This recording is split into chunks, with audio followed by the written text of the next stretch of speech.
Hello dear students, it's Kiran going to tell you about reduced syllabus of CBSE Board 2020 to 2021 only. Yes, dear, इस साल के लिए CBSE ने कुछ rules दिए हैं ड्यू टू कोरोना और आपके सिलेबस को थोड़ा रिड्यूस किया गया है और स्पेशली ये अवेलेबल है PDF की शक्ल में CBSE के साइट पे। पर फिर भी बहुत से कॉल आ रहे हैं मेरे पास जिसमें आपने पूछा है कि सिलेबस क्या है और थोड़ा सा कन्फ्यूज़न हिस्ट्री एंड ज्योग्राफी के लिए स्पेशली बच्चों के पास है, इसलिए मैं आपके लिए ये वीडियो आज बना रही हूँ। सो आप एक बार देख लो।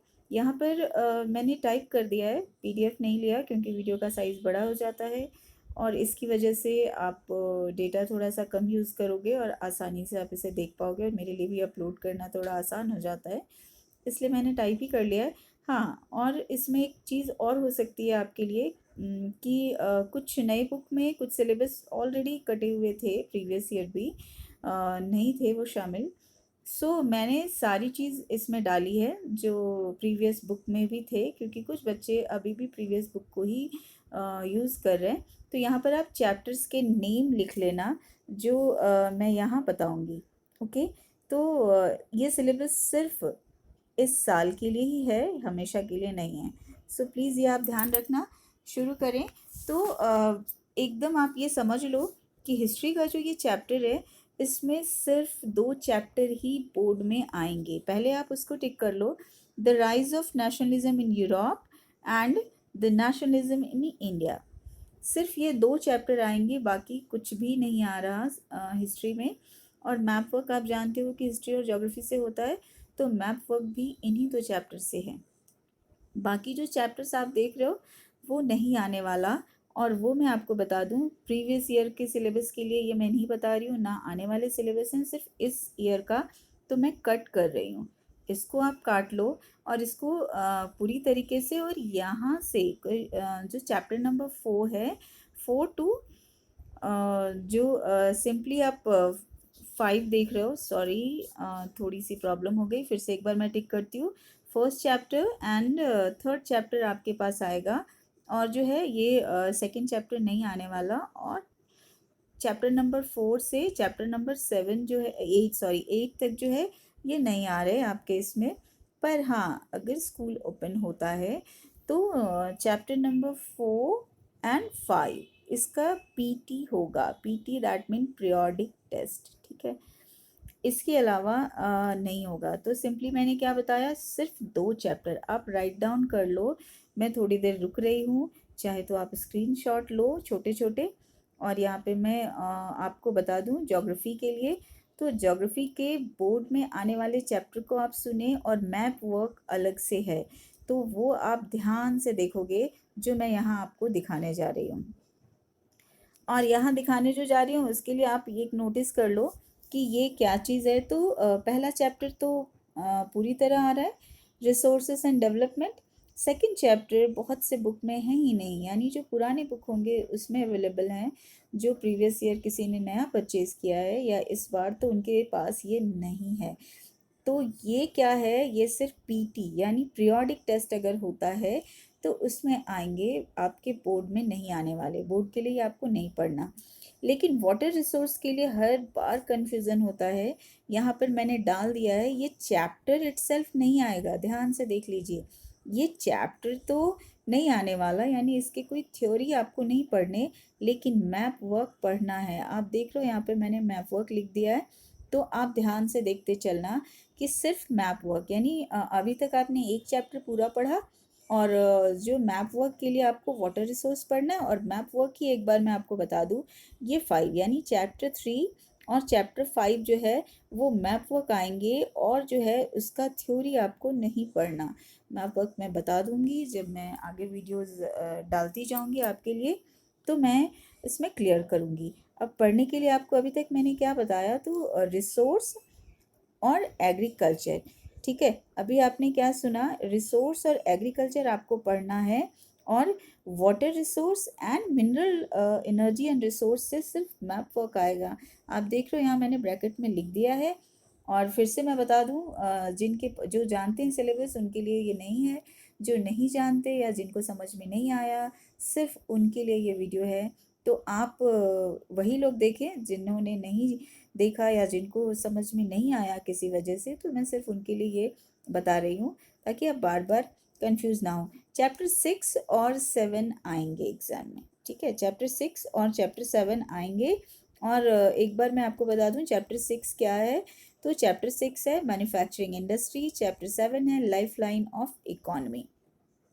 एक बार मैं क्लियर करती हूँ, क्लियर करते ही ये पूरा ही खत्म हो जा रहा है, तो इसलिए मैं फिर से एक बार ज्योग्राफी को दिखा दूँ आपको, ताकि आप फिर से एक बार चेकआउट करो और आप देखो जो जो आ रहा है। चैप्टर 1 पूरी थ्योरी आपको पढ़नी है, इसके बाद चैप्टर 4 की पूरी थ्योरी आपको पढ़नी है, चैप्टर 6 की पूरी थ्योरी पढ़नी है, और चैप्टर 7।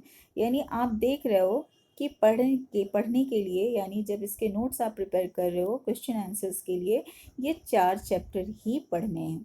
और बाकी एक बार मैं आपको बता दूं, थोड़ा राउंड बनाती हूँ ताकि आप आइडेंटिफाई करो कि ये जो आप देख रहे हो मैप वर्क मैं आपको दे रही हूँ। सॉरी, जस्ट वंस अगेन, ये जो है फिर से थोड़ा प्रॉब्लम ले रहा है, टेक्निकल एरर। हाँ, रिसोर्स पहला चैप्टर आपको पढ़ना है, और पहले चैप्टर के अलावा फिर से मैं बताऊँ आपको कि एग्रीकल्चर आपको पढ़ना है, और इसके बाद 6 एंड 7 पढ़ना है।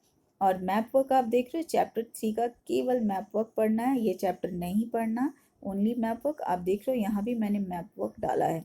यानी चैप्टर 3 और चैप्टर 5 जो है water resource and mineral and energy resource से सिर्फ मैप पढ़ना है।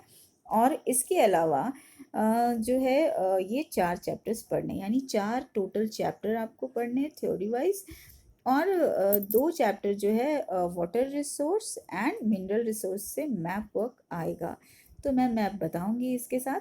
और इसके बाद आगे मैं आपको बताऊं political science, that is civics. Civics में आपको क्या करना है, तो ऑब्वियस है पावर शेयरिंग पढ़ना है। ध्यान से सुनना, इसमें भी बहुत से चैप्टर कट गए हैं। तो पावर शेयरिंग पढ़ना है आपको, फेडरलिज्म आपको पढ़ना है। यहाँ भी मैं आपको एक बार निशान देती चलूँ, यानी ये 2 चैप्टर तो आपको पूरा ही पढ़ना है। जो पूरा पढ़ना है वो आप एक बार देख लो। इसके बाद चैप्टर 6 आपको पूरा पढ़ना है, फिर आपको चैप्टर 7 भी पूरा पढ़ना है, दिस वन, ठीक है। ये चैप्टर्स जो हैं आपको, ये 4 चैप्टर्स जो हैं सिविक्स में पूरा ही पढ़ना है, और बाकी कोई भी चैप्टर नहीं पढ़ना है। यानी ये 3, 4, 5 बिल्कुल नहीं पढ़ना है आपको, और ना ही ये 8 पढ़ना है। पढ़ना कितना है, फिर से एक बार देखो, ओनली 4 चैप्टर्स सिविक्स का, power sharing, federalism, political parties, outcomes of democracy only, ठीक है। आपने होपफुली स्क्रीनशॉट लिया होगा। थोड़ी देर मैं रुक रही हूँ, फिर मैं आगे बढ़ूँ आपके लिए इकोनॉमिक्स के लिए। होपफुली आपने ले लिया, सो मैं आगे बढ़ती हूँ। और अब मैं इकोनॉमिक्स के लिए आपको दे दूँ, और फिर से अगर ये स्क्रीन है तो फिर से मैं एक बार खाली आपको टिक कर देती हूँ कि आप जो है सिविक्स में अगर आपने नहीं लिया तो फिर से एक बार स्क्रीनशॉट लीजिए। एंड ये चैप्टर्स ही आपको पढ़ने हैं। आपने देखा that is first, second, 6 and 7 only, this one, ठीक है। और बाकी कुछ भी आपको नहीं करना। अब इकोनॉमिक्स में सिंपली इसमें कुछ भी नहीं है। एक चीज़ है जो हम पिछले ईयर भी ऐसा ही कुछ था।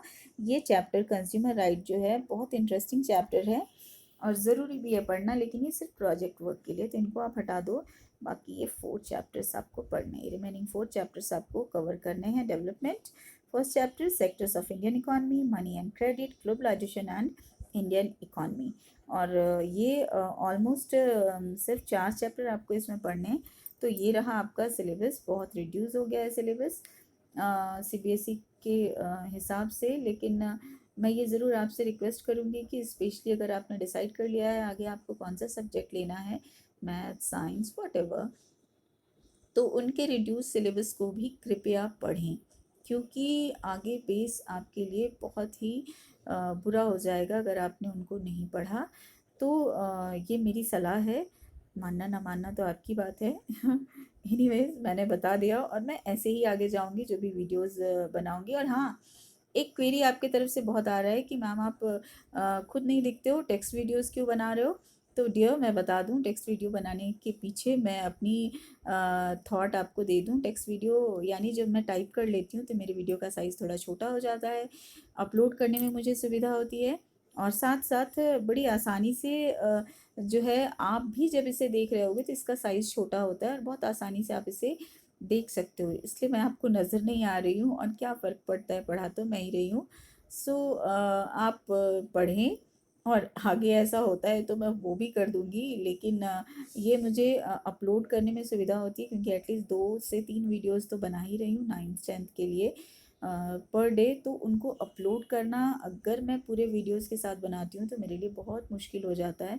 ऑलमोस्ट अगर मैं एकदम ओपनली बोलूँ तो अगर मैं वैसे वीडियोस बनाती हूँ तो मुझे तो 7 to 8 आवर्स किसी किसी दिन, यानी स्टार्टिंग में मैंने ऐसे ही कुछ कोशिश की थी फर्स्ट वीडियो बनाने की, तो उसे अपलोड करने में मुझे 7 to 8 आवर्स लग गए थे।